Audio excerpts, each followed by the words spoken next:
किताब मुकद्दस में से पैदाइश की किताब के 6 बाब की तलावत। जब रोए ज़मीन पर आदमी बहुत बढ़ने लगे और उनके बेटियां पैदा हुईं, तो खुदा के बेटों ने आदमी की बेटियों को देखा कि वो खूबसूरत हैं और जिनको उन्होंने चुना उनसे ब्याह कर लिया। तब खुदावंद ने कहा कि मेरी रूह इंसान के साथ हमेशा मज़ाहमत ना करती रहेगी, क्योंकि वो भी तो बशर है। तो अभी उसकी उम्र 120 वर्ष की होगी। उन दिनों में ज़मीन पर जब्बार थे, और बाद में जब खुदा के बेटे इंसान की बेटियों के पास गए तो उनके लिए उनसे औलाद हुई। यही कदीम ज़माने के सूरमा हैं जो बड़े नामवर हुए हैं। और खुदावंद ने देखा कि ज़मीन पर इंसान की बदी बहुत बढ़ गई, और उसके दिल के तसव्वुर और ख्याल सदा बुरे ही होते हैं।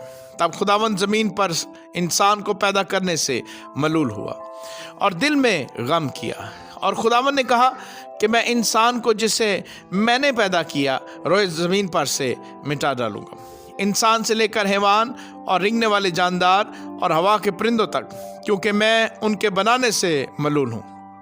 मगर नूह खुदावंद की नज़र में मकबूल हुआ। नूह का नस्लनामा ये है। नूह मर्द रास्तबाज और अपने ज़माने के लोगों में बेऐब था, और नूह खुदा के साथ साथ चलता रहा, और उससे 3 बेटे सेम, हाम और याफ्त पैदा हुए। पर ज़मीन खुदा के आगे नाराज़ हो गई थी और वह जुल्म से भरी थी।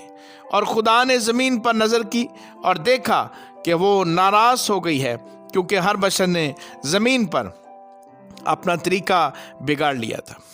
और खुदा ने नूह से कहा कि तमाम बशर का खात्मा मेरे सामने आ पहुंचा है, क्योंकि उनके सबब से ज़मीन जुल्म से भर गई। सो देख, मैं ज़मीन समेत उनको हलाक करूंगा। तू गोफर की लकड़ी की एक कश्ती अपने लिए बना, उस कश्ती में कोठड़ियाँ तैयार करना और उसके अंदर और बाहर राल लगाना, और ऐसा करना कि कश्ती की लंबाई 300 हाथ, उसकी चौड़ाई 50 हाथ और उसकी ऊंचाई 30 हाथ हो। और उस कश्ती में एक रोशनदान बनाना और ऊपर से हाथ भर छोड़कर उसे ख़त्म कर देना, और उस कश्ती का दरवाज़ा उसके पहलू में रखना और उसमें 3 दर्जे बनाना, निचला, दूसरा और तीसरा। और देख, मैं खुद ज़मीन पर पानी का तूफ़ान लाने वाला हूँ, ताकि हर बशर को जिसमें ज़िंदगी का दम है दुनिया से हलाक कर डालूं, और सब जो ज़मीन पर हैं मर जाएंगे।